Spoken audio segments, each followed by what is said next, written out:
मैं BC तो farm बेच के आया ਸੀਗਾ ਇੱਥੇ, ਲੇਕਿਨ ਇੱਥੇ ਆ ਕੇ ਫਿਰ ਮੈਨੂੰ ਹੋਰ ਕੋਈ ਕੰਮ ਨਹੀਂ ਚੰਗਾ ਲੱਗਿਆ। ਮੈਂ ਫਿਰ ਦੁਬਾਰਾ ਫਿਰ ਇਹਦੇ ਵਿੱਚ ਹੀ ਫਿਰ ਪੈ ਗਿਆ।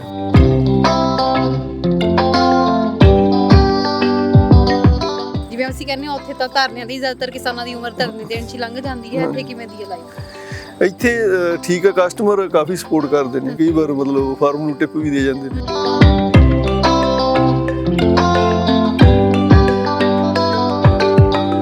ਇੱਥੇ ਵੀ ਉਹ ਡਰਨੇ ਲਗਾਉਣ ਦਾ ਰਿਵਾਜ ਹੈਗਾ ਵੀ ਉਹ ਡਰਨੇ ਲਗਾਤੇ ਖੇਤਾਂ ਦੇ ਵਿੱਚ ਤਾਂ ਮੁੜ ਕੇ ਕੋਈ ਆਉਂਦਾ ਨਹੀਂ।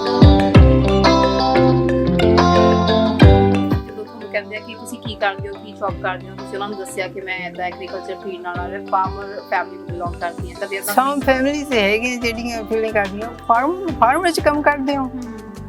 ਸਮ ਇਸ ਪ੍ਰਾਊਡ।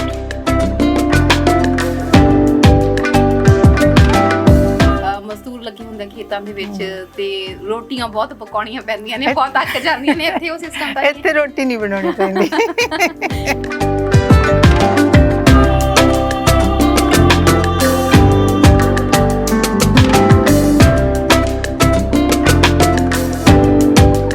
नमस्कार, आदाब, सत श्री अकाल। हमदर्द टीवी देखने वाले सारे दर्शकों का बहुत बहुत स्वागत है प्रोग्राम लाइफ इन कैनेडा विच। मैं हाँ तरनजीत कौर घुम्मण। ਦੋਸਤੋ, ਪਿਛਲੀ ਵਾਰ ਅਸੀਂ ਲਾਈਫ ਇਨ ਕੈਨੇਡਾ ਪ੍ਰੋਗਰਾਮ ਦੇ ਵਿੱਚ ਤੁਹਾਨੂੰ ਕੈਨੇਡਾ ਦੇ ਖੇਤਾਂ ਦੀ ਸੈਰ ਕਰਵਾਈ ਸੀ। ਸੋ ਜੀ ਇਸ ਵਾਰੀ ਅਸੀਂ ਪਹੁੰਚ ਚੁੱਕੇ ਹਾਂ ਬੀਮਸਵਿਲ, ਜੋ ਕਿ ਬਰੈਂਪਟਨ ਤੋਂ ਲਗਭਗ 1 ਘੰਟੇ ਦੀ ਡਰਾਈਵ ਤੇ ਹੈ। ਇੱਥੇ ਅੱਜ ਅਸੀਂ ਤੁਹਾਨੂੰ ਜਾਣਕਾਰੀ ਦੇਵਾਂਗੇ ਕਿ ਕੈਨੇਡਾ ਦੇ ਵਿੱਚ ਬਾਗਾਂ ਦੇ ਵਿੱਚ ਕਿਸ ਤਰੀਕੇ ਨਾਲ ਫਲਾਂ ਦੀ ਖੇਤੀ ਹੁੰਦੀ ਹੈ, ਕਿਹੜੇ-ਕਿਹੜੇ ਫਰੂਟਸ ਜ਼ਿਆਦਾ ਲੱਗਦੇ ਨੇ, ਪੈਦਾਵਾਰ ਕਿੱਦਾਂ ਹੁੰਦੀ ਹੈ ਤੇ ਕਿੱਦਾਂ ਦਰਖਤ ਲਗਾਏ ਜਾਂਦੇ ਨੇ, ਕਿੰਨੀ ਕਿਹਨਾਂ ਦੀ ਕੀਮਤ ਹੁੰਦੀ ਹੈ ਤੇ ਕਿੰਨੇ ਕੁ ਏਕੜ ਦੇ ਵਿੱਚ ਕਿੰਨੀ ਕੁ ਪੈਦਾਵਾਰ ਹੋ ਜਾਂਦੀ ਹੈ, ਕਿੰਨੀ ਇਹਦੇ ਉੱਤੇ ਟੋਟਲ ਇਸ ਖੇਤੀ ਦੇ ਉੱਤੇ ਕਿੰਨੀ ਕੁ ਟੋਟਲ ਲਾਗਤ ਆ ਜਾਂਦੀ ਹੈ। ਸੋ ਪੂਰੀ ਤੁਹਾਨੂੰ ਜਾਣਕਾਰੀ ਦੇਵਾਂਗੇ, ਜ਼ਮੀਨ ਦੀ ਕੀ ਕੀਮਤ ਹੁੰਦੀ ਹੈ। ਸੋ ਸਾਰੀ ਤੁਹਾਨੂੰ ਪੂਰੀ ਇਸ ਐਪੀਸੋਡ ਦੇ ਵਿੱਚ ਜਾਣਕਾਰੀ ਦੇਵਾਂਗੇ, ਬਣੇ ਰਹੋ। ਅੱਜ ਅਸੀਂ ਪਹੁੰਚੇ ਹਾਂ ਜੀ ਚਰਨਜੀਤ ਸਿੰਘ ਗਰੇਵਾਲ ਜੀ ਦੇ ਬਾਗਾਂ ਦੇ ਵਿੱਚ ਤੇ ਤੁਹਾਨੂੰ ਅੱਜ ਫਲਾਂ ਦੀ ਖੇਤੀ ਦੇ ਬਾਰੇ ਵਿੱਚ ਪੂਰੀ ਜਾਣਕਾਰੀ ਦੇਵਾਂਗੇ।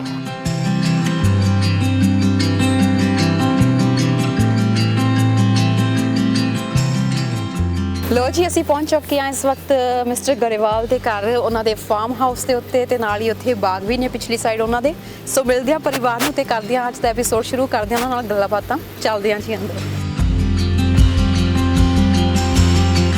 ਸੋ ਬਹੁਤ ਹੀ ਸੋਹਣਾ ਜੀ, ਨੇਚਰ ਦੇ ਬਹੁਤ ਕਰੀਬ ਹੈ ਤੇ ਬਹੁਤ ਹੀ ਸ਼ਾਂਤੀ ਹੈ ਉਰੇ।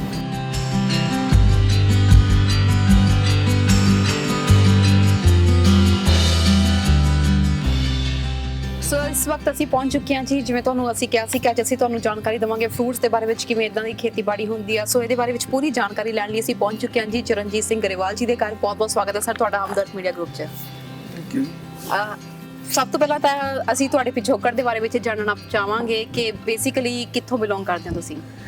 ਅਸੀਂ ਜੀ ਲੁਧਿਆਣਾ ਪਿੰਡ ਹੈ ਸਾਡਾ ਤੇ ਲੁਧਿਆਣਾ ਡਿਸਟ੍ਰਿਕਟ ਦੇ ਬੜੂੰਦੀ ਪਿੰਡ ਪੈਂਦਾ ਹੈ। ਲੁਧਿਆਣੇ ਦੇ ਬੜੂੰਦੀ ਪਿੰਡ ਦੇ ਵਿੱਚ ਹੁਣ ਵੀ ਕੋਈ ਤੁਹਾਡੇ ਉੱਥੇ ਰਿਲੇਟਿਵਸ ਉੱਥੇ ਰਹਿੰਦੇ ਨੇ, ਕੋਈ ਪਰਿਵਾਰ ਦੇ ਵਿੱਚ? ਨਹੀਂ ਜੀ, ਹੁਣ ਨਹੀਂ ਕੋਈ ਹੈਗੇ। ਕਿੰਨਾ ਚਿਰ ਹੋ ਗਿਆ ਇੱਥੇ ਆਇਆਂ ਨੂੰ? ਮੈਂ 81 ਚ ਆਇਆ। 81 ਦੇ ਵਿੱਚ? ਤੇ ਉਦੋਂ ਤੋਂ ਤੁਸੀਂ ਖੇਤੀਬਾੜੀ ਦੇ ਨਾਲ ਹੀ ਜੁੜੇ ਹੋਏ ਹੋ ਸੈਕਟਰ ਨਾਲ? ਨਹੀਂ ਜੀ, ਮੈਂ 85 ਤੋਂ ਜੁੜਿਆ। ਤੇ ਇੱਥੇ ਜਦੋਂ ਤੁਸੀਂ ਕਿ 81 ਦੇ ਵਿੱਚ ਆਏ ਹੋ, ਪਿੱਛੇ ਵੀ ਤੁਸੀਂ ਖੇਤੀਬਾੜੀ ਕਰਦੇ ਰਹੇ ਹੋ? ਨੌਲੇਜ ਹੈਗੀ ਸੀ ਤੁਹਾਨੂੰ ਖੇਤੀਬਾੜੀ ਦੀ? ਪਿੱਛੇ ਜੀ ਮੈਂ ਜਦੋਂ ਕਾਲਜ ਪੜ੍ਹਦਾ ਰਿਹਾ, ਮੈਂ ਨਾਲ ਖੇਤੀ ਵੀ ਨਾਲ ਕਰਦਾ ਰਿਹਾ। ਤੇ ਉਸ ਟਾਈਮ ਵੀ ਉੱਥੇ ਵੀ ਮਤਲਬ ਫਰੂਟਸ ਦੀ ਖੇਤੀਬਾੜੀ ਕਰਦੇ ਸੀ ਜਾਂ ਇੱਥੇ ਆ ਕੇ ਹੀ ਚੇਂਜ ਕੀਤਾ? ਉੱਥੇ ਆਪਣੇ ਕਪਾਹ ਜਾਂ ਮੱਕੀ ਸੀ ਤੇ ਜਾਂ ਕਣਕ ਦੀ ਕਰਦੇ। ਤੁਸੀਂ ਉੱਥੇ ਵੀ ਖੇਤੀ ਕੀਤੀ ਹੈ, ਤੁਸੀਂ ਇੱਥੇ ਵੀ ਕਰ ਰਹੇ ਹੋ, ਦੋਵਾਂ ਵਿੱਚੋਂ ਕਿਹੜੀ ਕਿੱਥੇ ਜ਼ਿਆਦਾ ਸੌਖੀ ਲੱਗੀ ਤੁਹਾਨੂੰ? ਵੈਸੇ ਉਸ ਟਾਈਮ ਤੇ ਤਾਂ ਉੱਥੇ ਵੀ ਠੀਕ ਹੀ ਸੀਗੀ, ਕੋਈ ਏਡਾ ਬੈਡ ਨਹੀਂ ਸੀਗਾ ਨਾ, ਤੇ ਇੱਥੇ ਠੀਕ ਆ। 81 ਤੋਂ ਪਹਿਲਾਂ ਦੀ ਤੁਸੀਂ ਗੱਲ ਕਰ ਰਹੇ ਹੋ? ਉਸ ਤੇ ਵੀ ਹਾਂਜੀ, ਉਸ ਟਾਈਮ ਤੇ ਤਾਂ ਵੈਸੇ ਵੀ ਠੀਕ ਸੀ, ਉੱਥੇ ਵੀ ਠੀਕ ਸੀ। ਬਿਲਕੁਲ। ਤੁਸੀਂ ਦੱਸਿਆ ਕਿ ਇੱਥੇ ਤੁਸੀਂ 85 ਤੋਂ ਲਗਭਗ ਖੇਤੀਬਾੜੀ ਦੇ ਸੈਕਟਰ ਵਿੱਚ ਆ ਗਏ ਸੀ। ਤੁਸੀਂ ਫਿਰ ਓਨਟਾਰੀਓ ਵਿੱਚ ਹੀ ਸਭ ਤੋਂ ਪਹਿਲਾਂ ਆਏ ਹੋ ਜਾਂ ਇਸ ਤੋਂ ਪਹਿਲਾਂ ਤੁਸੀਂ ਕਿਸੇ ਹੋਰ ਪ੍ਰੋਵਿੰਸ 'ਚ ਸੀ? ਨਹੀਂ, ਮੈਂ ਮੈਨੀਟੋਬਾ 'ਚ ਆਇਆ ਸੀ, ਵਿਨੀਪੈਗ ਦੇ ਵਿੱਚ, ਤੇ ਉੱਥੇ ਮੈਂ ਟੈਕਸੀ ਡਰਾਈਵ ਕੀਤੀ 4 ਸਾਲ, ਤੇ ਫਿਰ BC ਮੂਵ ਹੋ ਗਏ ਸੀਗੇ। ਖੇਤੀਬਾੜੀ ਇੱਥੇ ਦੀ ਗੱਲ ਕਰੀਏ, ਤੁਸੀਂ BC ਦੇ ਵਿੱਚ ਤੁਸੀਂ ਕਿਹਾ ਤੁਸੀਂ ਮੂਵ ਹੋ ਗਏ, ਫਿਰ ਉਸ ਤੋਂ ਬਾਅਦ ਕੀ ਤੁਸੀਂ ਖੇਤੀਬਾੜੀ ਉੱਥੇ ਸ਼ੁਰੂ ਕੀਤੀ? ਹਾਂਜੀ, ਉੱਥੇ ਮੈਂ ਥੋੜਾ 2 ਸਾਲ ਮੈਂ ਉਦਾਂ ਕੰਮ ਕੀਤਾ ਖੇਤਾਂ ਦੇ ਵਿੱਚ, ਫਿਰ ਮੈਂ ਲੀਜ਼ ਤੇ ਲੈਣੇ ਸ਼ੁਰੂ ਕਰਤੇ ਫਾਰਮ 1-2 ਨਾ, ਤੇ ਹੌਲੀ ਫਿਰ ਆਪਣਾ ਬਾਏ ਕਰ ਲਿਆ ਤੇ ਚੱਲਦਾ ਰਿਹਾ। ਫਿਰ ਮੈਂ ਫੂਡ ਪੈਡਲਿੰਗ ਵੀ ਕਰਦਾ ਰਿਹਾ ਉੱਥੇ, ਤੇ ਤੁਹਾਡਾ ਜਿਵੇਂ ਤਜਰਬੇ ਦੀ ਗੱਲ ਕਰੀਏ BC ਦੇ ਵਿੱਚ ਵੀ ਤੁਸੀਂ ਕੀਤੀ ਆ, ਉੱਥੇ ਮੌਸਮ ਲਗਭਗ ਠੀਕ ਰਹਿੰਦਾ, ਸਨੋ ਦਾ ਸੀਜ਼ਨ ਥੋੜਾ ਘੱਟ ਹੁੰਦਾ, ਤੇ ਇੱਥੇ ਓਨਟਾਰੀਓ ਦੀ ਗੱਲ ਕਰੀਏ ਇੱਥੇ ਸਨੋ ਵਗੈਰਾ ਕਾਫੀ ਪੈਂਦੀ ਆ। BC ਦੇ ਮੁਕਾਬਲੇ ਓਨਟਾਰੀਓ ਵਿੱਚ ਕਿੰਨਾ ਕੁ ਡਿਫਰੈਂਸ ਲੱਗਿਆ ਤੁਹਾਨੂੰ ਖੇਤੀਬਾੜੀ ਦਾ, ਤੇ ਧਰਤੀ ਦੀ ਉਪਜਾਊ ਦੀ ਗੱਲ ਕਰੀਏ ਤਾਂ ਕਿੰਨੀ ਕੁ ਡਿਫਰੈਂਟ ਹੈ? BC ਦੇ ਵਿੱਚ ਜ਼ਿਆਦਾ ਜੀ, ਇੱਕ ਤਾਂ ਉੱਥੇ ਇਰੀਗੇਸ਼ਨ ਹੈਗੀ ਹੈ ਹਰ ਇੱਕ ਫਾਰਮਰ ਦੇ ਕੋਲੇ, ਹੈ ਨਾ ਜੀ, ਤੇ ਇੱਥੇ ਇਰੀਗੇਸ਼ਨ ਦਾ ਹੈ ਨਹੀਂਗਾ। ਓਕੇ। ਹਾਂਜੀ, ਵੈਸੇ ਤਾਂ ਨਾਰਮਲੀ ਬਾਰਿਸ਼ ਹੁੰਦੀ ਰਹਿੰਦੀ ਹੈ, ਟਾਈਮਲੀ ਹੁੰਦੀ ਰਹਿੰਦੀ ਹੈ, ਪਰ ਤਕਰੀਬਨ ਐਵਰੀ 4th 5th ਈਅਰ ਜਿਹੜਾ ਡਰਾਈ ਈਅਰ ਆਉਂਦਾ ਤੇ ਉਹਦੇ ਵਿੱਚ ਮੁਸ਼ਕਲ ਆ ਜੀ।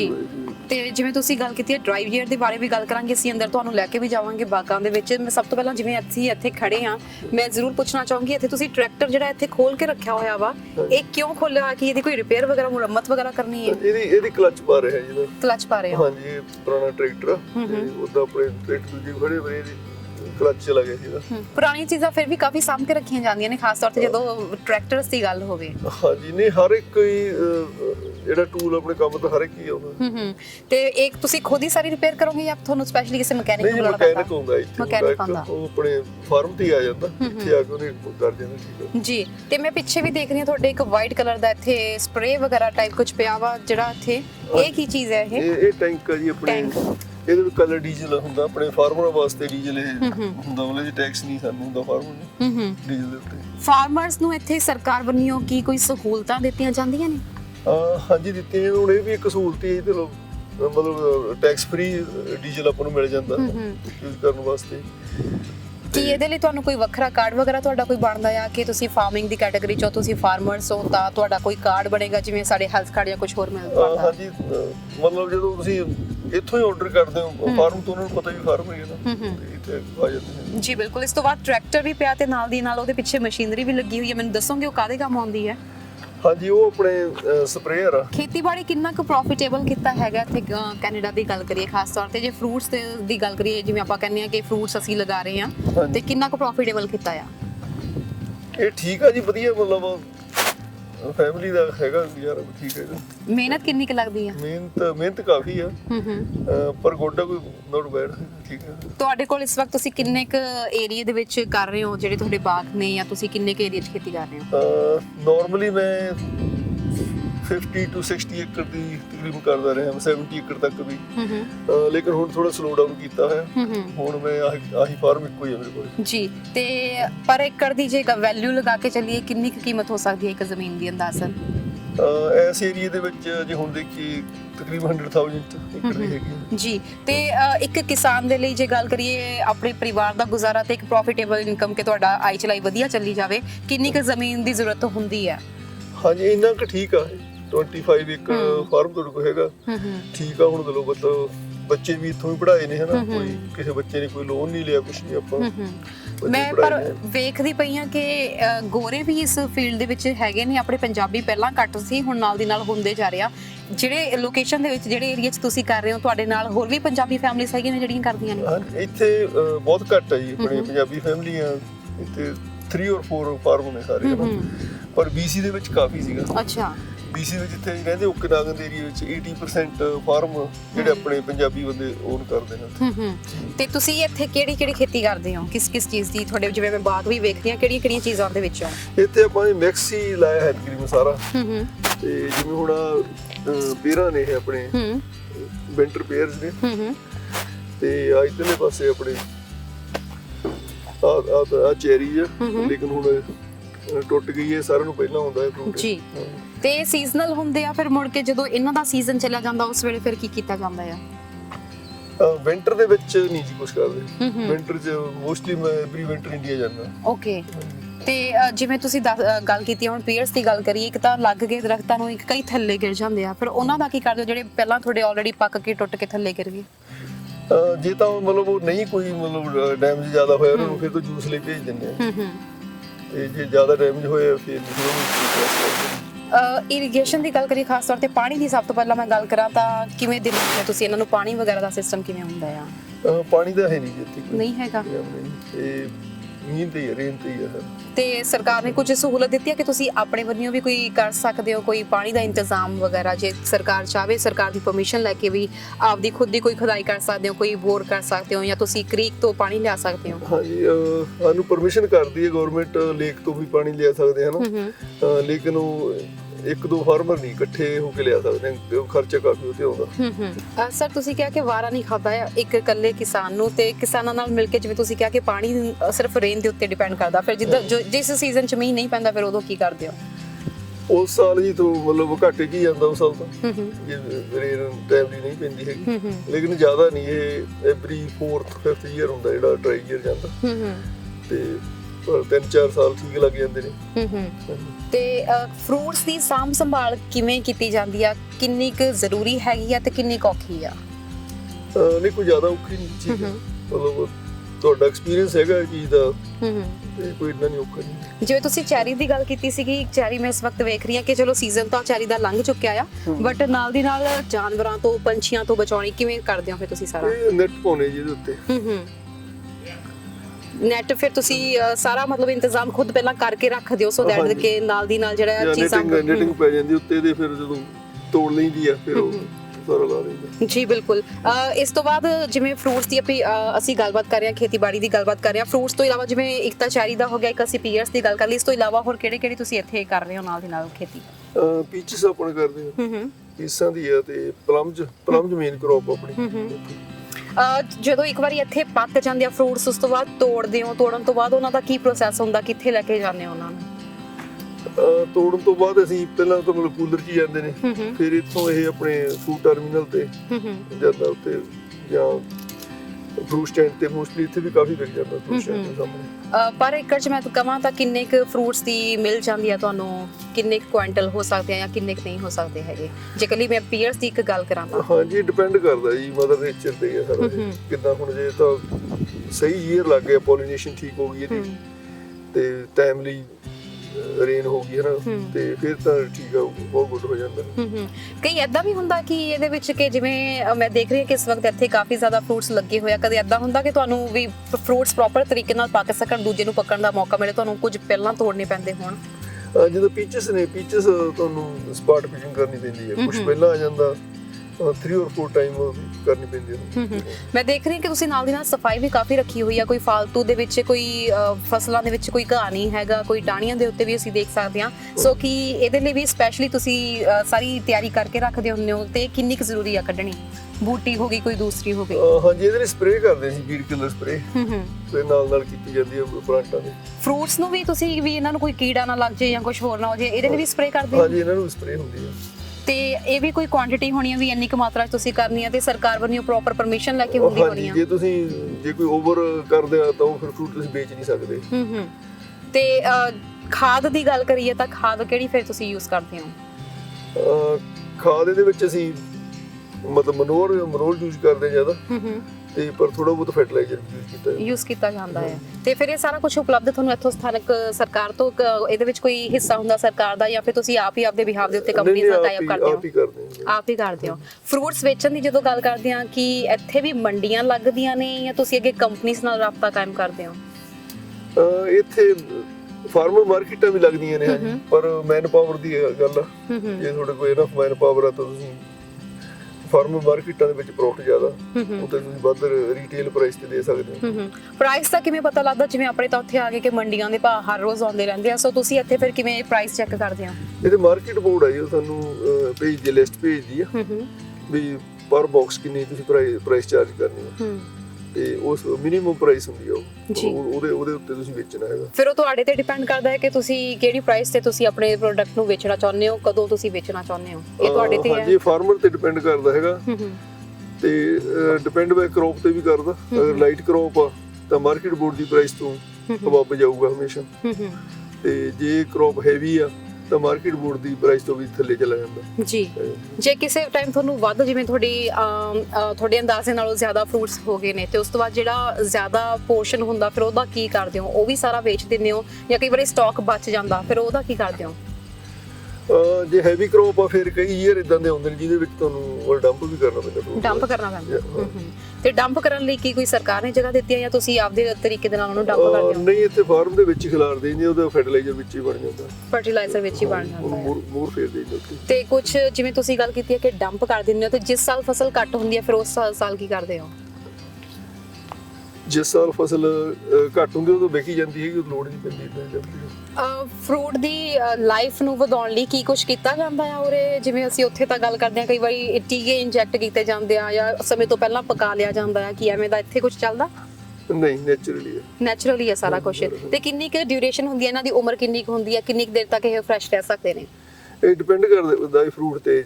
ਚੈਰੀ ਹੈ 2 ਵੀਕ ਤੱਕ ਰਹਿ ਸਕਦੀ ਹੈ, ਪਲਮਜ ਨੇ 4 ਵੀਕ ਤੱਕ ਰਹਿ ਸਕਦੇ ਨੇ, ਠੀਕ। ਤੇ ਪੀਅਰਸ ਵਗੈਰਾ ਇਹ ਹੈਗੀਆਂ ਇਹ ਕਪਲ ਮੰਥ 2 ਮੰਥ ਰਹਿ ਜਾਂਦੀਆਂ ਨੇ ਜੀ। ਤੇ ਬਾਕੀ ਆਪਣੇ ਐਪਲ ਹੈ, ਐਪਲ ਤੁਸੀਂ ਰੱਖ ਸਕਦੇ ਹੋ ਤਕਰੀਬਨ ਜਨਵਰੀ ਤੱਕ ਰੱਖ ਸਕਦੇ ਹੋ ਤੁਸੀਂ। ਇਹਨਾਂ ਦੇ ਉੱਤੇ ਫਿਰ ਕੀ ਇਹਨਾਂ ਦੀ ਲਾਈਫ ਨੂੰ ਸਟੇਬਲ ਕਰਨ ਦੇ ਲਈ ਵੀ ਉਨੀ ਦੇਰ ਤੱਕ ਇਹ ਟਿਕੇ ਰਹਿਣ, ਖਰਾਬ ਨਾ ਹੋਣ, ਇਹਨਾਂ ਉੱਤੇ ਕੋਈ ਚੀਜ਼ ਯੂਜ਼ ਕਰਦੇ ਹੋ? ਕੋਈ ਜਿਵੇਂ ਕੋਈ ਵੈਕਸੀਨ ਹੋ ਗਈ ਜਾਂ ਕੁਝ ਸਮਥਿੰਗ ਲਾਈਕ ਦੈਟ? ਨਹੀਂ, ਕੁਝ ਨਹੀਂ ਕਰਦੇ। ਕੋਲਡ ਸਟੋਰ ਦੇ ਵਿੱਚ ਹੁੰਦੇ ਨੇ, ਉੱਤੇ ਆਪਣੇ ਕੂਲਰ ਦੇ ਵਿੱਚ ਟੈਂਪਰੇਚਰ ਸੈੱਟ ਕੀਤਾ ਜਾਂਦਾ, ਇਹਦਾ 0 ਤੇ ਤਕਰੀਬਨ 0 ਸੈਲਸੀਅਸ ਤੇ। ਤੇ ਉਹ ਫਿਰ ਉਹਨਾਂ ਸਟੋਰਸ ਦਾ ਤੁਹਾਨੂੰ ਫਿਰ ਰੈਂਟ ਵਗੈਰਾ ਕੁਝ ਪੇ ਕਰਨਾ ਪੈਂਦਾ ਹੈ ਜਾਂ ਫਿਰ ਉਹ ਤੁਹਾਨੂੰ ਕਿਸਾਨਾਂ ਨੂੰ ਫ੍ਰੀ ਹੁੰਦੇ ਆ ਕਿ ਤੁਸੀਂ ਉੱਥੇ ਸਟੋਰ ਆਪਣੀ ਹੈ ਜੀ? ਆਪਣੀ ਹੈ। ਓਕੇ, ਤੁਸੀਂ ਇਹਦੇ ਵਿੱਚ ਫਿਰ ਸਾਰੇ ਸਟੋਰ ਕੀਤੇ ਹੋਏ ਨੇ ਜਿਹੜੇ ਤੁਹਾਡੀ ਹੈਗੀ ਆ ਪ੍ਰੋਡਕਸ਼ਨ, ਤੇ ਇਹਦਾ ਟੈਂਪਰੇਚਰ ਸੈੱਟ ਕੀਤਾ ਹੋਇਆ? ਹਾਂਜੀ। ਹਰੇਕ ਫਰੂਟ ਦਾ ਆਪਣਾ ਟੈਂਪਰੇਚਰ ਹੁੰਦਾ ਹੈ ਕਿ ਸਭ ਨੂੰ ਸੇਮ ਹੀ ਟੈਂਪਰੇਚਰ 'ਚ ਰੱਖਿਆ ਜਾਂਦਾ? ਫਰੂਟ ਲਈ ਇੱਕੋ ਹੀ ਆ। ਫਰੂਟ ਲਈ ਇੱਕੋ ਹੀ ਆ। ਤੇ ਸਬਜ਼ੀਆਂ ਦਾ ਫਿਰ ਕੀ ਕੀਤਾ ਜਾਂਦਾ? ਸਬਜ਼ੀਆਂ ਦਾ ਵੱਖਰਾ ਹੁੰਦਾ ਹੈਗਾ। ਤੇ ਸਬਜ਼ੀਆਂ ਆਪਣੇ ਜ਼ਿਆਦਾ ਨਹੀਂ ਗਰੋ ਕਰਦੇ, ਥੋੜੀਆਂ ਹੀ ਨੇ, ਤਕਰੀਬਨ ਆਪਣੇ ਫਰੂਟ ਸਟੈਂਡ ਨਿਕਲ ਜਾਂਦੀਆਂ ਨਾਲ।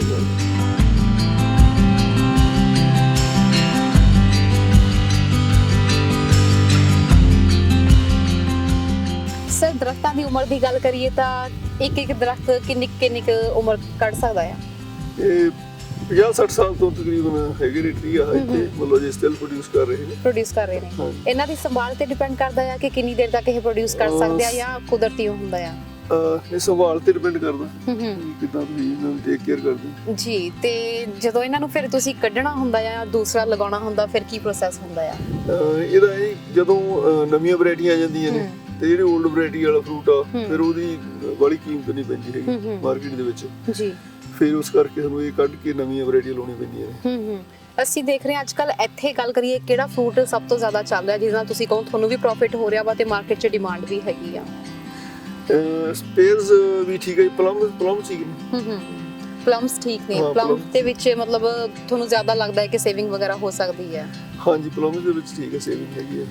ਤੇ ਇਸ ਤੋਂ ਇਲਾਵਾ ਜਿਵੇਂ ਤੁਸੀਂ ਦਰਖਤਾਂ ਦੀ ਗੱਲ ਕੀਤੀ ਆ, ਕਿੰਨੀ ਕੁ ਉਚਾਈ ਤੱਕ ਜਾ ਸਕਦੇ ਨੇ? 50 ਸਾਲ ਤੋਂ ਤੁਸੀਂ ਦੱਸਿਆ ਇਹਨਾਂ ਦੀ ਉਮਰ ਹੈਗੀ ਹੋਈ ਆ, ਕਿੰਨੇ ਕਿ ਇਹਨਾਂ ਨੂੰ ਝਾੜ ਇੱਕ ਦਰਖਤ ਤੋਂ ਕਿੰਨਾ ਕੁ ਫਰੂਟਸ ਇੱਕ ਵਾਰ 'ਚ ਲੱਗ ਸਕਦੇ ਨੇ?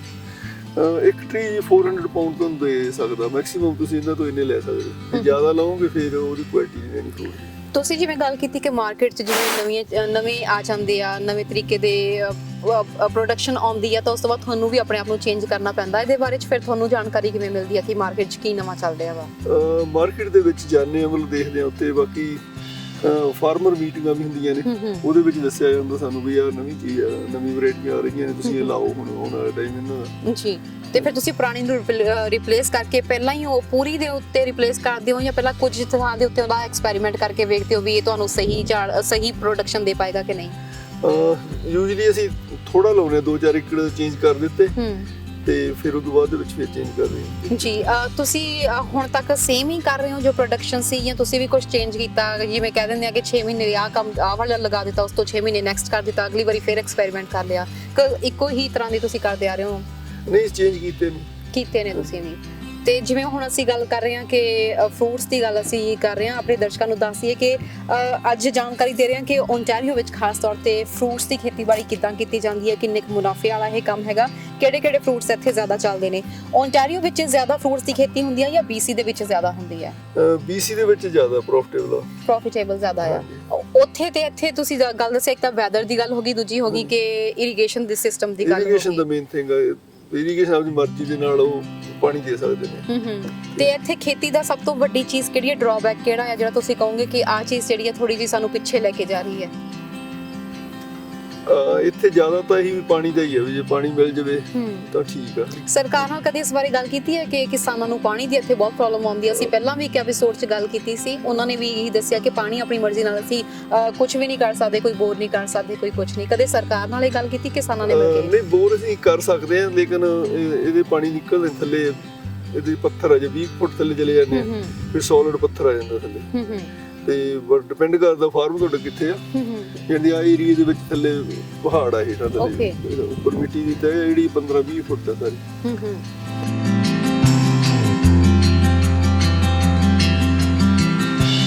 ਸੋ ਇਸ ਵਕਤ ਅਸੀਂ ਪਹੁੰਚ ਚੁੱਕੇ ਹਾਂ ਜੀ, ਪਾਮਸ ਇੱਥੇ ਲੱਗੇ ਹੋਏ ਨੇ ਤੇ ਮੈਂ ਤੁਹਾਨੂੰ ਇਹ ਪੁੱਛਣਾ ਚਾਹੂੰਗੀ, ਮੈਂ ਦੇਖ ਰਹੀ ਹਾਂ ਕਿ ਅਲੱਗ-ਅਲੱਗ ਤਰ੍ਹਾਂ ਦੇ ਟਰੀਜ਼ ਇਹ ਹੈਗੇ ਆ, ਕਿ ਇਹ ਅਲੱਗ-ਅਲੱਗ ਵੈਰਾਈਟੀ ਦੇ ਪਾਮਸ ਫਿਰ ਇੱਥੇ ਲੱਗਦੇ ਆ?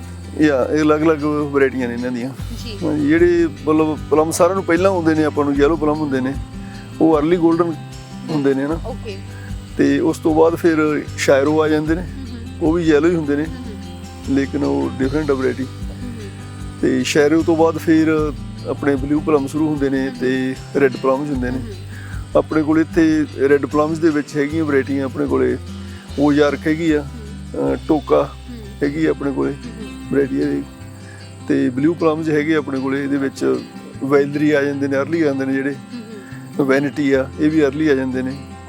ਤੁਸੀਂ ਜਿਵੇਂ ਦੱਸਿਆ ਕਿ ਅਲੱਗ-ਅਲੱਗ ਤੁਸੀਂ ਅਲੱਗ-ਅਲੱਗ ਏਰੀਆ ਦੇ ਵਿੱਚ ਅਲੱਗ-ਅਲੱਗ ਫਰੂਟਸ ਲਗਾਏ ਹੋਏ ਨੇ। ਪਲਮਸ ਦੀ ਗੱਲ ਕਰੀਏ ਤਾਂ ਕਿੰਨੇ ਕੁ ਏਰੀਆ ਦੇ ਵਿੱਚ ਇਸ ਵਕਤ ਤੁਸੀਂ ਇਹਨਾਂ ਦੀ ਕਰ ਰਹੇ ਹੋ? ਪਲਮਸ ਮੇਰੇ ਕੋਲੇ 14 ਏਕੜ ਨੇ 14 ਇਸ ਵਕਤ।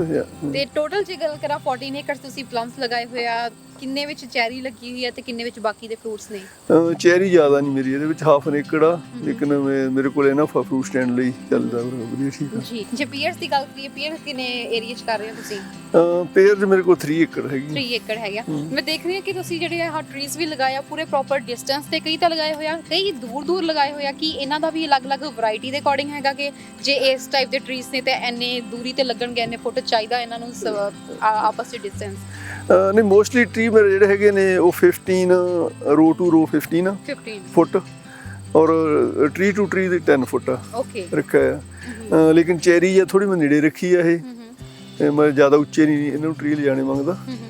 ਤੇ ਇਹ ਹੈਗੀ ਆ ਆਪਣੇ 6 ਫੀਟ ਤੇ 8 ਫੀਟ ਤੇ 6 ਫੀਟ ਤੇ ਰੱਖੀ ਹੈ। ਤੁਸੀਂ ਕਿਹਾ ਤੁਸੀਂ ਇਹਨਾਂ ਨੂੰ ਜ਼ਿਆਦਾ ਉੱਚਾ ਨਹੀਂ ਲੈ ਕੇ ਜਾਣਾ ਚਾਹੁੰਦੇ, ਕਿ ਇਦਾਂ ਹੁੰਦਾ ਕਿ ਜਿਵੇਂ ਜਿਵੇਂ ਉਚਾਈ ਵੱਧਦੀ ਆ ਉਵੇਂ ਫਰੂਟਸ ਦੀ ਪੈਦਾਵਾਰ ਘਟਣੀ ਸ਼ੁਰੂ ਹੋ ਜਾਂਦੀ ਹੈ?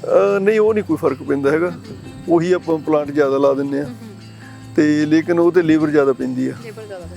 ਇਹ ਗਰਾਊਂਡ ਤੋਂ ਹੀ ਮੋਸਟਲੀ ਪਿਕ ਹੋ ਜਾਂਦੀ ਹੈ ਚੈਰੀ ਸਾਰੀ, ਤੇ ਥੋੜੀ ਬਹੁਤੀ ਲੈਡਰ ਲੱਗਦੀ ਹੈ, ਲੈਡਰ ਵੀ ਛੋਟੀ 6 ਫੁੱਟ ਇਨਫ। ਤੇ ਲੇਬਰ ਦੀ ਗੱਲ ਕਰੀਏ, ਲੇਬਰ ਫਿਰ ਤੁਸੀਂ ਕਿੱਥੋਂ ਮੰਗਾਉਂਦੇ ਹੋ? ਬਾਹਰੋਂ ਆਉਂਦੀ ਆ ਜਾਂ ਫਿਰ ਲੋਕਲ ਲੇਬਰ ਹੀ ਯੂਜ਼ ਕਰਦੇ ਹੋ? ਨਹੀਂ, ਲੇਬਰ ਮੈਂ ਲੋਕਲੀ ਯੂਜ਼ ਕਰਦਾ। ਲੋਕਲ ਯੂਜ਼ ਕਰਦੇ ਹੋ। ਕਿੰਨੀ ਕੁ ਲੇਬਰ ਲੱਗ ਜਾਂਦੀ ਹੈ ਸੀਜ਼ਨ ਦੇ ਦੌਰਾਨ? ਤਕਰੀਬਨ 3-4 ਇਨਫ ਹੁੰਦੇ ਨੇ ਬੰਦੇ। 3-4 ਇਨਫ ਹੁੰਦੇ ਨੇ ਆਪਣੀ ਇੰਡੀਆ ਵਿੱਚ। ਲੇਕਿਨ ਜਦੋਂ ਕ੍ਰੌਪ ਆਉਂਦੀ ਹੈ ਜਿੱਦਾਂ ਪਲਮ ਜਾ ਕੇ ਇਕੱਠੇ, ਉਸ ਟਾਈਮ ਤੇ ਮੈਨੂੰ ਜ਼ਿਆਦਾ ਲੇਬਰ ਦੀ ਲੋੜ ਹੁੰਦੀ ਆ, ਤੇ ਫਿਰ ਟੈਂਪਰੇਰੀ ਵਰਕਰ ਹੁੰਦੇ ਨੇ, ਮਤਲਬ ਉਦੋਂ 15-20 ਤੱਕ ਵੀ ਚਲੇ ਜਾਂਦੇ ਨੇ। ਮੈਂ ਦੇਖ ਰਹੀ ਸੀ ਤੁਸੀਂ ਆਪਣੇ ਬਾਹਰ ਫਰੂਟਸ ਆਪਦੇ ਖੁਦ ਵੀ ਤੁਸੀਂ ਸੇਲ ਕਰਦੇ ਹੋ, ਉਹਦੇ ਲਈ ਤੁਹਾਨੂੰ ਕੀ ਕੋਈ ਪਹਿਲਾਂ ਪਰਮਿਸ਼ਨ ਲੈਣੀ ਪੈਂਦੀ ਹੈ ਕਿ ਤੁਸੀਂ ਇੱਥੇ ਆਪਦੇ ਸਟਾਲਸ ਲਗਾਇਆ ਜਾਂ ਆਪਦੀ ਤੁਸੀਂ ਇੱਥੇ ਪ੍ਰੋਪਰ ਕੈਨੋਪੀ ਲਗਾਈ ਹੈ ਜਿੱਥੇ ਤੁਸੀਂ ਆਪਣੇ ਵੇਚ ਰਹੇ ਹੋ? ਕੀ ਤੁਹਾਨੂੰ ਪਹਿਲਾਂ ਕੋਈ ਪਰਮਿਸ਼ਨ ਲੈਣੀ ਪੈਂਦੀ ਹੈ ਸਰਕਾਰ ਵੱਲੋਂ ਜਾਂ ਜਿਨ੍ਹਾਂ ਦੀ ਜ਼ਮੀਨ ਹੁੰਦੀ ਆ, ਕਿ ਤੁਸੀਂ ਕਿਤੇ ਵੀ ਲਗਾ ਸਕਦੇ ਹੋ? ਨਹੀਂ ਲਗਾ ਸਕਦੇ, ਕੋਈ ਵੀ ਫਾਰਮਰ ਆਪਣੇ ਫਾਰਮ ਦੇ ਵਿੱਚ ਫਰੂਟ ਸਟੈਂਡ ਬਿਲਡ ਕਰ ਸਕਦਾ, ਤੇ ਲੇਕਿਨ ਉਹਨੂੰ ਸਾਰਾ ਟਰੈਕ ਰੱਖਣਾ ਪੈਂਦਾ ਵਾ ਵੀ ਕਿੰਨਿਆਂ ਤੁਸੀਂ ਵੇਚਿਆ ਨੇ, ਇਨਕਮ ਦਾ ਸਾਰਾ ਡੇਲੀ ਬੁੱਕ ਦੇ ਉੱਤੇ ਤੁਹਾਨੂੰ ਰੱਖਣਾ ਪੈਂਦਾ ਸਾਰਾ। ਮਤਲਬ ਨਾਲ ਦੀ ਨਾਲ ਸਾਰਾ ਹਿਸਾਬ ਪਤਾ ਤੁਹਾਨੂੰ ਸਰਕਾਰ ਨੂੰ ਦੱਸਣਾ ਵੀ ਪੈਂਦਾ ਤੁਸੀਂ ਕੀ ਕਰ ਰਹੇ ਹੋ? ਹਾਂਜੀ, ਉਹ ਐਂਡ ਆਫ ਦਾ ਈਅਰ ਜਾ ਕੇ ਫਿਰ ਉਹ ਭਰਨਾ ਹੁੰਦਾ ਵਾ ਟੈਕਸ ਪੇਪਰਾਂ ਦੇ ਵਿੱਚ, ਲੇਕਿਨ ਟਰੈਕ ਸਾਰਾ ਤੁਹਾਨੂੰ ਰੱਖਣਾ ਪੈਂਦਾ ਨਾਲ ਦੀ ਨਾਲ। ਜੀ, ਜੇ ਤੁਸੀਂ ਕਿਸੇ ਕੰਪਨੀ ਨਾਲ ਟਾਈ ਅਪ ਨਹੀਂ ਕਰਦੇ ਜਾਂ ਕਿਸੇ ਨੂੰ ਨਹੀਂ ਦਿੰਦੇ, ਤੁਸੀਂ ਆਪਦੇ ਬਿਹਾਫ ਤੇ ਆਪਦੀ ਸਾਰੇ ਫਰੂਟਸ ਨੂੰ ਜਾਂ ਤੁਹਾਡੀ ਜੋ ਫਸਲ ਹੈਗੀ ਉਹਨੂੰ ਖੁਦ ਵੇਚਣਾ ਚਾਹੁੰਦੇ ਹੋ, ਕਿ ਤੁਸੀਂ ਇਹਦੇ ਲਈ ਫ੍ਰੀ ਹੋ ਕਿ ਤੁਸੀਂ ਆਪਦੀ ਖੁਦ ਵੇਚ ਵੀ ਸਕਦੇ ਹੋ? ਫ੍ਰੀ ਆ, ਵੇਚ ਸਕਦੇ ਜੀ। ਤੇ ਮੈਂ ਇਹ ਵੀ ਜ਼ਰੂਰ ਪੁੱਛੂੰਗੀ ਤੁਹਾਡੇ ਤੋਂ ਕਿ ਇੰਡੀਆ ਵਿੱਚ ਤਾਂ ਇੱਦਾਂ ਹੁੰਦਾ ਕਿ ਕੋਈ ਬਾਗਾਂ ਦੇ ਵਿੱਚ ਵੜ ਕੇ, ਕਦੇ ਬੱਚੇ ਵੜ ਕੇ ਸਕੂਲ ਜਾਂਦੇ ਹੋਏ ਤੇ ਉਹ ਤੋੜ ਕੇ ਲੈ ਜਾਂਦੇ ਸੀ ਫਰੂਟਸ, ਇੱਥੇ ਵੀ ਕੋਈ ਐਵੇਂ ਦਾ ਸਿਸਟਮ ਹੈਗਾ ਕਿ ਕੋਈ ਆਉਂਦਾ ਜਾਂਦਾ ਵਿੱਚੋਂ ਦੀ ਕੋਈ ਫਰੂਟ ਤੋੜ ਕੇ ਲੈ ਗਿਆ, ਤੁਹਾਨੂੰ ਉਹਦੇ ਲਈ ਕੋਈ ਖਾਸ ਦੇਖਭਾਲ ਚਾਹੀਦੀ ਹੈ, ਕੋਈ ਰਾਖੀ ਰੱਖਣ ਲਈ? ਨਹੀਂ, ਇੱਥੇ ਨਹੀਂ ਕੋਈ ਇਦਾਂ ਦੀ ਗੱਲ ਹੈ, ਕੋਈ ਨੁਕਸਾਨ ਨਹੀਂ ਹੋਇਆ ਕਦੇ ਫਰੂਟ ਦਾ।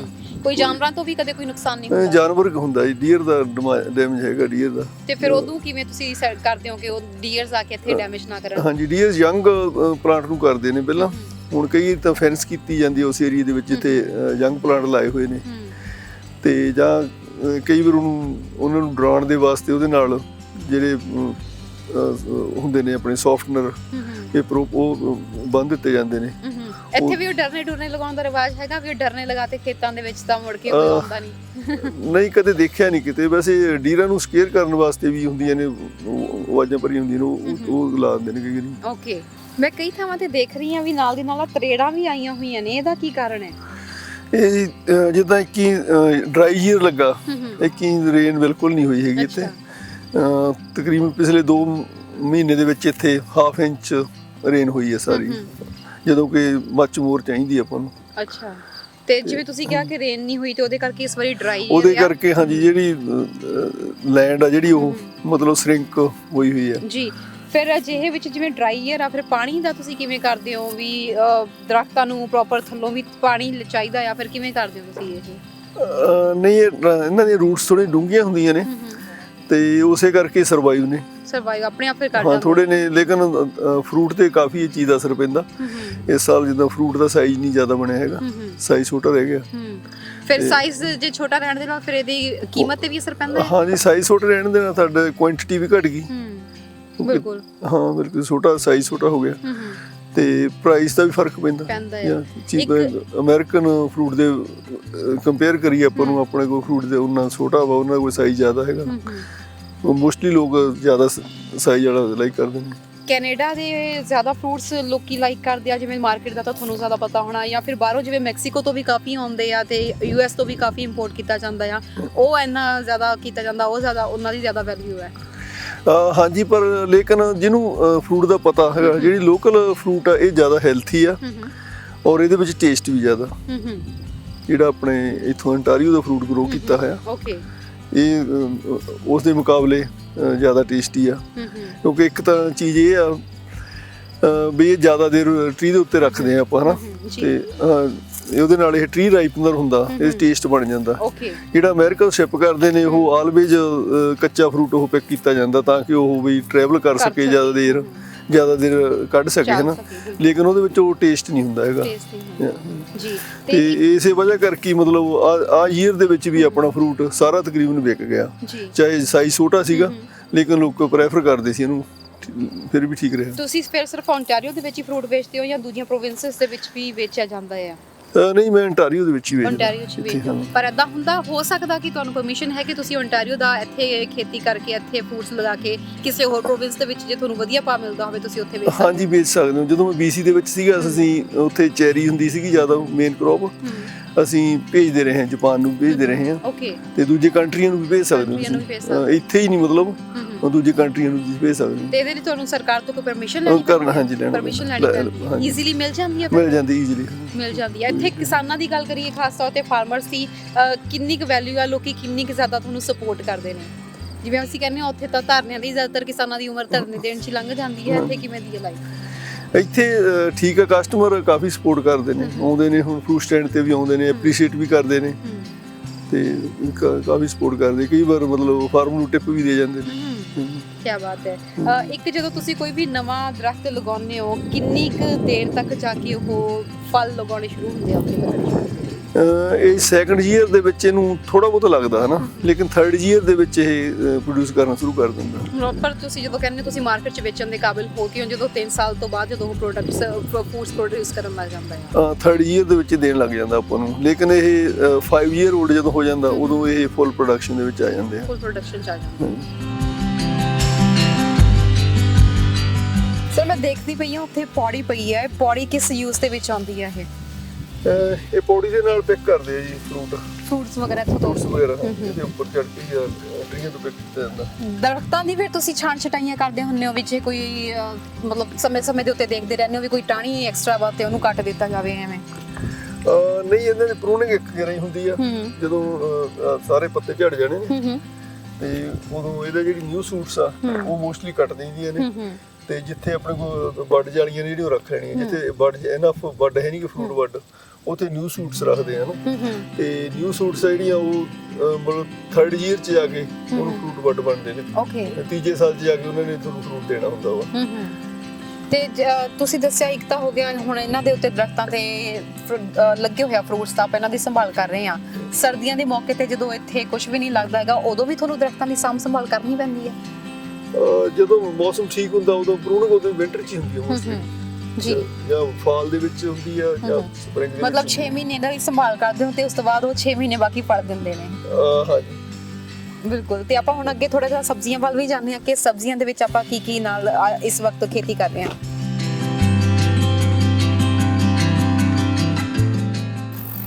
ਜਿੱਦਾਂ ਹੁਣ ਇਹ ਹੈਗਾ ਬਿਲਕੁਲ ਕਲੀਨ ਹੈ ਇਹ ਹੈਗਾ, ਇਹਦੇ ਕੋਈ ਇਹ ਦਾਗ ਤਾਂ ਹੀ ਤੁਸੀਂ ਟੰਗਿਆ ਤਾਰਾਂ ਤੇ ਵੀ ਤਾਂ ਹੀ ਟੰਗਿਆ ਕੋਈ ਦਾਗ ਨਾ ਲੱਗੇ, ਕੋਈ ਦਾਗ ਨਹੀਂ ਪੈਂਦਾ। ਜੇ ਧਰਤੀ ਦੇ ਉੱਤੇ ਹੇਠਾਂ ਜ਼ਮੀਨ ਦੇ ਉੱਤੇ ਪਿਆ ਫਿਰ ਇੱਕ ਸਾਈਡ ਤੇ ਇਹਦੇ ਦਾਗ ਪੈ ਜਾਂਦਾ। ਤੇ ਫਿਰ ਕੀ ਸਮੇਂ-ਸਮੇਂ ਤੇ ਇਨਸਪੈਕਸ਼ਨ ਵੀ ਹੁੰਦੀ ਹੈ ਜਿਹੜੀ ਖੇਤੀ ਦੇ ਵਿੱਚ ਵੀ ਤੁਸੀਂ ਕੀ ਚੀਜ਼ ਯੂਜ਼ ਕਰ ਰਹੇ ਹੋ ਕੀ ਨਹੀਂ ਕਰ ਰਹੇ ਹੈਗੇ, ਇਹਦੇ ਲਈ ਇਨਸਪੈਕਟਰਸ ਵਗੈਰਾ ਆ ਕੇ ਪੂਰੀ ਹਾਂਜੀ ਚੈੱਕ ਕਰਦੇ ਆ? ਚੈੱਕ ਕਰਦੇ ਨੇ। ਕਿੰਨੇ ਚਿਰ ਬਾਅਦ ਹੁੰਦੀ ਆ? ਉਹ ਸਡਨਲੀ ਕਦੇ ਵੀ ਕਿਸੇ ਵੀ ਟਾਈਮ ਤੇ ਆ ਸਕਦੇ ਨੇ ਤੁਹਾਡੇ, ਅੱਛਾ, ਬਿਨਾਂ ਦੱਸੇ ਉਹਨਾਂ ਨੇ ਕਿਸੇ ਵੀ ਬਿਨਾਂ ਟਾਈਮ ਦੱਸੇ ਕਿਸੇ ਵੀ ਟਾਈਮ ਤੇ ਆ ਸਕਦੇ ਨੇ। ਉਹ ਤੁਹਾਡੇ ਫਰੂਟ ਦੇ ਵਿੱਚ ਦੇਖਦੇ ਵੀ ਤੁਸੀਂ ਕੈਮੀਕਲ ਕਿੰਨਾ ਯੂਜ਼ ਕੀਤਾ। ਜੇ ਕੈਮੀਕਲ ਦੀ ਮਾਤਰਾ ਜ਼ਿਆਦਾ ਤਾਂ ਤੁਸੀਂ ਕਿਤੇ ਵੀ ਉਹ ਫਰੂਟ ਨਹੀਂ ਵੇਚ ਸਕਦੇ। ਅੱਛਾ। ਤੇ ਜਿਵੇਂ ਤੁਸੀਂ ਗੱਲ ਕੀਤੀ ਹੈ ਕਿ ਉਹ ਆਉਂਦੇ ਨੇ ਤੇ ਸਾਰਾ ਕੁਝ ਚੈੱਕ ਕਰਦੇ ਨੇ, ਆਪਣੇ ਨਾਲ ਸੈਂਪਲਸ ਵਗੈਰਾ ਵੀ ਕੋਈ ਲੈ ਕੇ ਜਾਂਦੇ ਨੇ? ਤੇ ਦੂਜਾ ਮੈਂ ਪੁੱਛਣਾ ਚਾਹੂੰਗੀ ਇੱਕ ਸਾਲ 'ਚ ਕਿੰਨੀ ਵਾਰੀ ਆਉਂਦੇ ਨੇ? ਉਹ ਇੱਕ ਦੋ ਵਾਰੀ ਆ ਜਾਂਦੇ ਨੇ। ਇੱਕ ਦੋ ਵਾਰੀ ਹਾਂ, ਪਰ ਲੇਕਿਨ ਸਾਨੂੰ ਸਾਰਾ ਟਰੈਕ ਰੱਖਣਾ ਪੈਂਦਾ ਜੋ ਅਸੀਂ ਸਪਰੇਆਂ ਕੀਤੀਆਂ, ਕਿਹੜੀ ਸਪਰੇਅ ਕੀਤੀ ਆ, ਕਿੰਨੀ ਟੌਕਸਿਕ ਸਪਰੇਅ ਕੀਤੀ ਆ, ਉਹ ਸਾਰਾ ਸਾਨੂੰ ਟਰੈਕ ਰੱਖਣਾ ਪੈਂਦਾ। ਉਹ ਚੈੱਕ ਕਰਦੇ ਨੇ। ਚੈੱਕ ਕਰ ਜਿਵੇਂ ਤੁਸੀਂ ਗੱਲ ਕੀਤੀ ਡਰਾਈ ਈਅਰ ਵੀ ਰਹਿੰਦਾ ਕਈ ਵਾਰੀ, ਜਾਂ ਕਈ ਵਾਰੀ ਹੁੰਦਾ ਹੈ ਕਿ ਫਸਲਾਂ ਖਰਾਬ ਹੋ ਗਈਆਂ, ਕੀ ਫਿਰ ਇਹਨਾਂ ਦੀ ਵੀ ਇੰਸ਼ੋਰੈਂਸ ਹੁੰਦੀ ਹੈ ਫਰੂਟਸ ਵਗੈਰਾ ਦੀ ਵੀ? ਫਰੂਟਸ ਦੀ ਇੰਸ਼ੋਰੈਂਸ ਤੁਸੀਂ ਲੈ ਸਕਦੇ ਹੋ। ਲੇਕਿਨ BC ਵਿੱਚ ਮੈਂ ਹਮੇਸ਼ਾ ਕ੍ਰੌਪ ਇੰਸ਼ੋਰੈਂਸ ਬਾਈ ਕਰਦਾ ਸੀ, ਆਪਣੇ ਲਈ ਰੱਖਦਾ ਸੀ ਨਾ। ਠੀਕ ਸੀ ਉਹਦੇ ਵਿੱਚ, ਕਿਉਂਕਿ ਪ੍ਰੀਮੀਅਰ ਜ਼ਿਆਦਾ ਨਹੀਂ ਸੀਗਾ ਉਹਦੇ 'ਚ। ਜ਼ਿਆਦਾ ਅੱਧਾ ਪ੍ਰੀਮੀਅਰ ਸੀ ਜਿਹੜਾ ਉਹ ਗਵਰਨਮੈਂਟ ਪੇ ਕਰਦੀ ਸੀ, ਫਾਰਮਰ ਨੂੰ ਸਿਰਫ ਅੱਧਾ ਕਰਨਾ ਪੈਂਦਾ ਸੀਗਾ। ਤੇ ਇੱਥੇ ਤੁਸੀਂ ਫਿਰ ਕਿਹੜੀ ਬਾਈ ਕਰਦੇ? ਇੱਥੇ ਹਾਈ ਆ ਪ੍ਰੀਮੀਅਰ, ਇਸ ਕਰਕੇ ਮੈਂ ਕੋਈ ਇੰਸ਼ੋਰੈਂਸ ਨਹੀਂ ਬਾਈ ਕੀਤੀ। ਨਹੀਂ ਬਾਈ ਕੀਤੀ ਹੈਗੀ। ਉਂਝ ਅਮੂਮਨ ਵੈਸੇ ਤੁਸੀਂ ਕਰ ਸਕਦੇ ਹੋ, ਤੁਹਾਡੀ ਫਸਲਾਂ ਲਈ ਤੁਸੀਂ ਇੰਸ਼ੋਰੈਂਸ ਲੈ ਸਕਦੇ ਹੋ? ਅਸੀਂ ਲੈ ਸਕਦੇ ਹਾਂ। ਲੈ ਸਕਦੇ ਹੋ, ਮਤਲਬ ਤੁਹਾਡੇ ਕੋਲ ਹੈ ਇਹ ਆਪਸ਼ਨ? ਇਹ ਆਪਸ਼ਨ ਹੈਗੀ ਸਾਡੇ ਕੋਲ ਜੀ।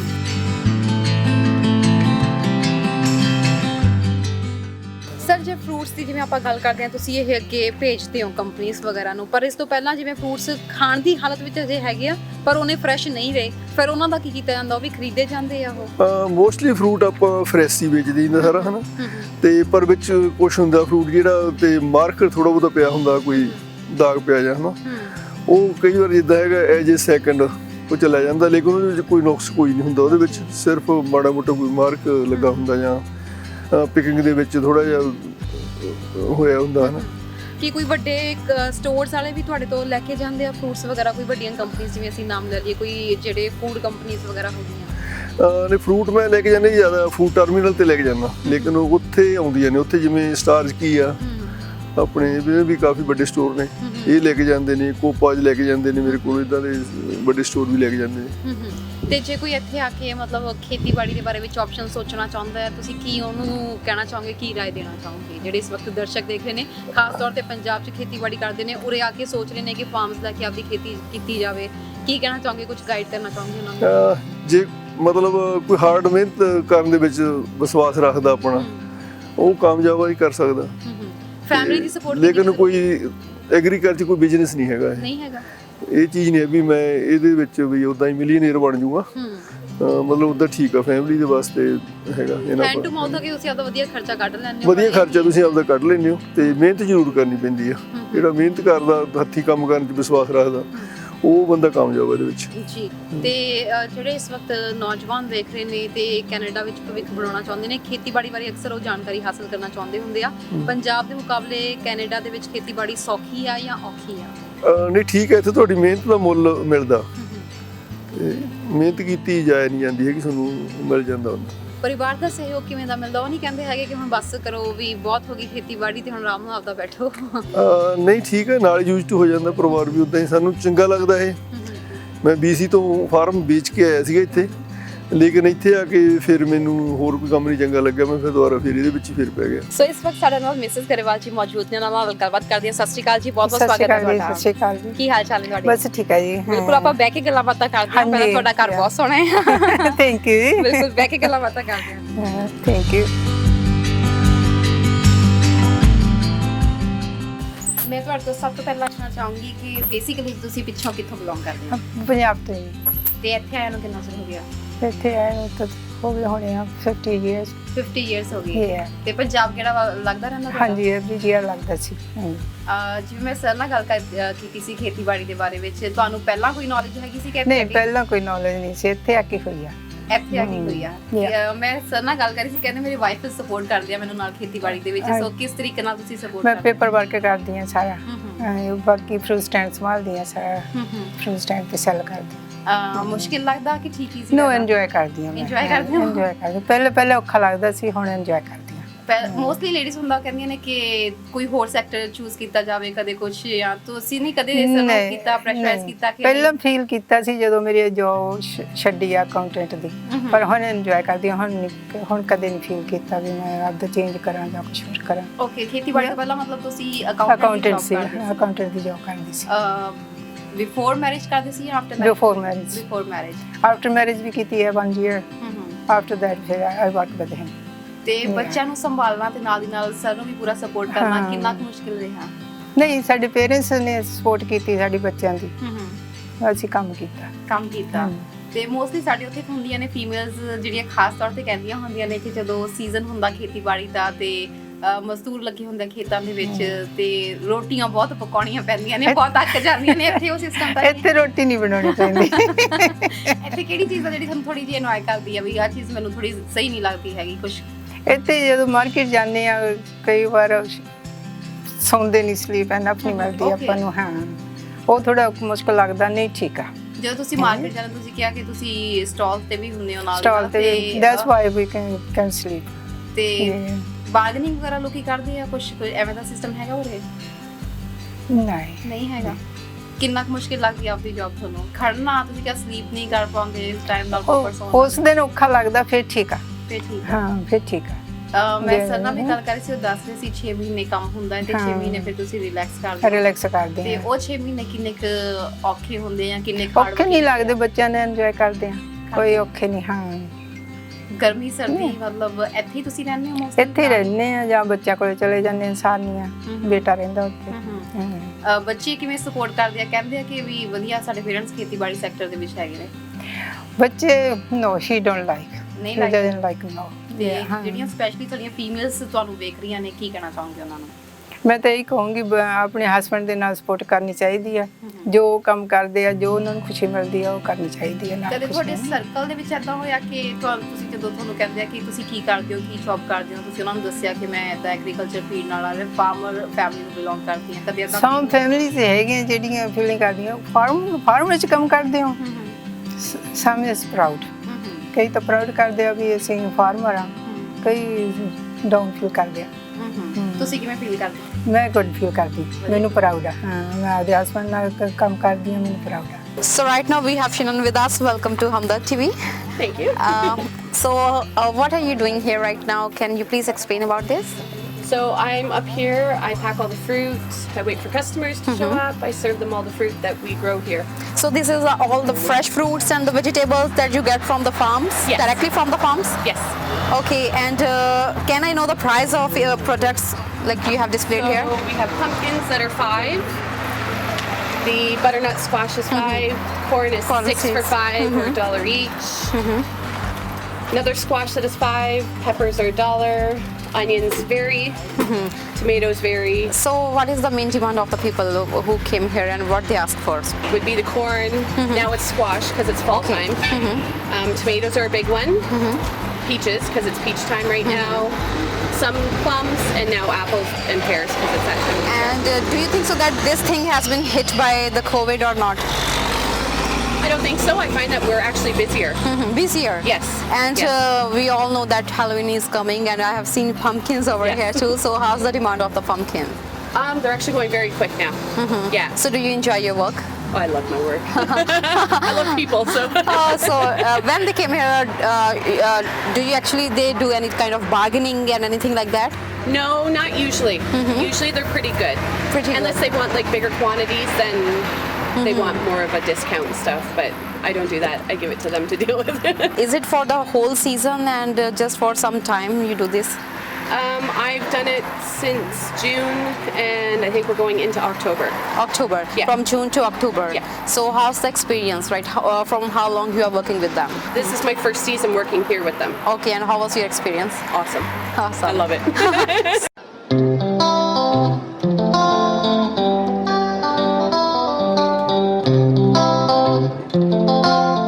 ਮੈਂ BC ਤੋਂ ਫਾਰਮ ਵੇਚ ਕੇ ਆਇਆ ਸੀਗਾ ਇੱਥੇ, ਲੇਕਿਨ ਇੱਥੇ ਆ ਕੇ ਫਿਰ ਮੈਨੂੰ ਹੋਰ ਕੋਈ ਕੰਮ ਨਹੀਂ ਚੰਗਾ ਲੱਗਿਆ, ਮੈਂ ਫਿਰ ਦੁਬਾਰਾ ਫਿਰ ਇਹਦੇ ਵਿੱਚ ਹੀ ਫਿਰ ਪੈ ਗਿਆ।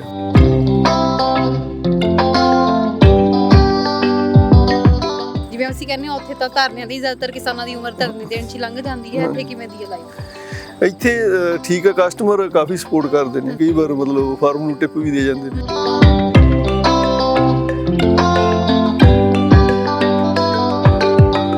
ਇੱਥੇ ਵੀ ਉਹ ਡਰਨੇ ਡੁਰਨੇ ਲਗਾਉਣ ਦਾ ਰਿਵਾਜ ਹੈਗਾ ਵੀ ਉਹ ਡਰਨੇ ਲਗਾਤੇ ਖੇਤਾਂ ਦੇ ਵਿੱਚ ਤਾਂ ਮੁੜ ਕੇ ਕੋਈ ਆਉਂਦਾ ਨਹੀਂ। ਜਦੋਂ ਤੁਹਾਨੂੰ ਕਹਿੰਦੇ ਆ ਕਿ ਤੁਸੀਂ ਕੀ ਕਰਦੇ ਹੋ, ਕੀ ਜੌਬ ਕਰਦੇ ਹੋ, ਤੁਸੀਂ ਉਹਨਾਂ ਨੂੰ ਦੱਸਿਆ ਕਿ ਮੈਂ ਇਦਾਂ ਐਗਰੀਕਲਚਰ ਫੀਲਡ ਨਾਲ ਆ, ਫਾਰਮਰ ਫੈਮਿਲੀ ਨੂੰ ਬਿਲੋਂਗ ਕਰਦੀ ਹਾਂ, ਕਦੇ ਸਮ ਫੈਮਿਲੀਜ਼ ਹੈਗੀਆਂ ਜਿਹੜੀਆਂ ਫੀਲਿੰਗ ਕਰਦੀਆਂ ਫਾਰਮ ਵਿੱਚ ਕੰਮ ਕਰਦੇ ਹੋ। ਸਮ ਇਜ਼ ਪ੍ਰਾਊਡ।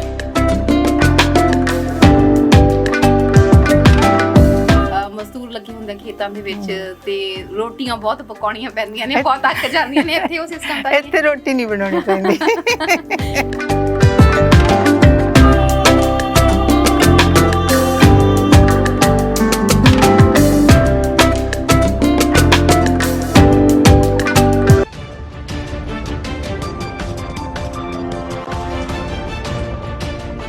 ਲੇਟੈਸਟ ਨਿਊਜ਼ ਸਭ ਤੋਂ ਪਹਿਲਾਂ ਆਪਣੇ ਫੋਨ ਤੇ ਦੇਖਣ ਲਈ ਸਾਡਾ ਚੈਨਲ ਸਬਸਕ੍ਰਾਈਬ ਕਰੋ ਅਤੇ ਨੋਟੀਫਿਕੇਸ਼ਨ ਦੇ ਲਈ ਬੈਲ ਆਈਕਨ ਜ਼ਰੂਰ ਦਬਾਓ।